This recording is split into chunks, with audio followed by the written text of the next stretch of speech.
Bonjour, j'aimerais remercier donc Son Excellence le général d'armée Assimi Goïta, président de la transition en République du Mali, pour l'accueil chaleureux. Je tiens également à vous dire que la qualité de nos échanges m'ont vraiment beaucoup impressionné. Je m'attendais à une visite, une réunion de quelques minutes, 10 minutes au plus. On est resté 1 heure.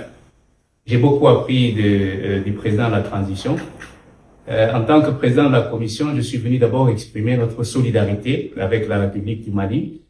Je ne vous apprends rien que ces attaques terroristes qui ont tué beaucoup de Maliens, qui ont coûté la vie au général Sadio Kamara, ont été un choc pour le continent. Je crois que le Mali a subi des pertes humaines, a subi des destructions qui ne se sont pas, je dirais, répétées sur le continent.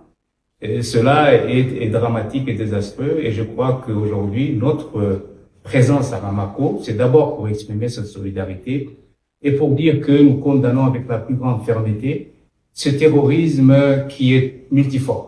Un terrorisme médiatique, un terrorisme militaire, un terrorisme politique, un terrorisme économique. Et je crois que si le Mali aujourd'hui fait face à cette menace, il le fait au nom de l'Afrique.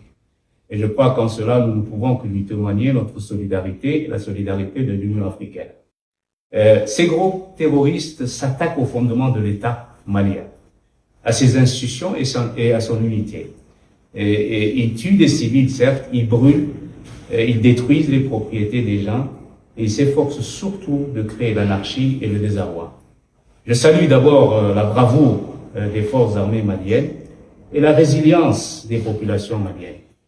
Je profite également de cette occasion pour vous dire que la Commission de l'Union africaine, dont j'ai l'honneur de diriger, ou n'est-ce pas que j'ai l'honneur de diriger, voudrait engager ce dialogue avec le gouvernement malien pour savoir dans quelle mesure la Commission peut être d'une quelconque utilité dans ce cheminement qui est celui d'abord des autorités maliennes, du peuple malien, pour restaurer la paix et la stabilité, et un cheminement qui, normalement, aura certainement un horizon politique, et cet horizon politique va certainement se manifester par des élections. Je crois que les étapes précédentes ont déjà été franchies, la charte, la constitution qui a été faite.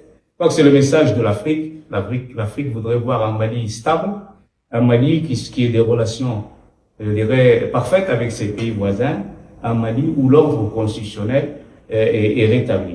Je crois que la suspension du Mali des institutions politiques africaines n'est pas une volonté d'isoler le Mali. C'est surtout une façon de réaffirmer les règles et les procédures qui sont les nôtres, mais également de dire au Mali, on est à côté de vous pour pouvoir aller de l'avant dans ce cheminement politique qui est dirigé par les Maliens, pour les Maliens et pour l'avenir du Mali.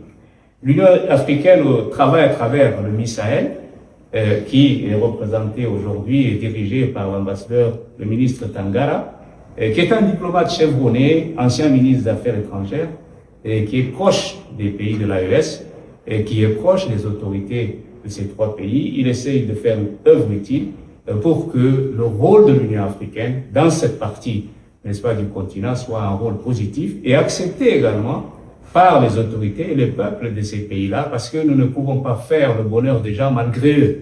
C'est aux Maliens de prendre leur destin en main, aux autorités de transition de faire le travail, et nous, on est là en tant que MISAEL, en tant que Commission de l'Union africaine, on est là pour soutenir ce processus. Enfin, j'aimerais surtout insister sur le fait que le terrorisme est comme un feu de paille.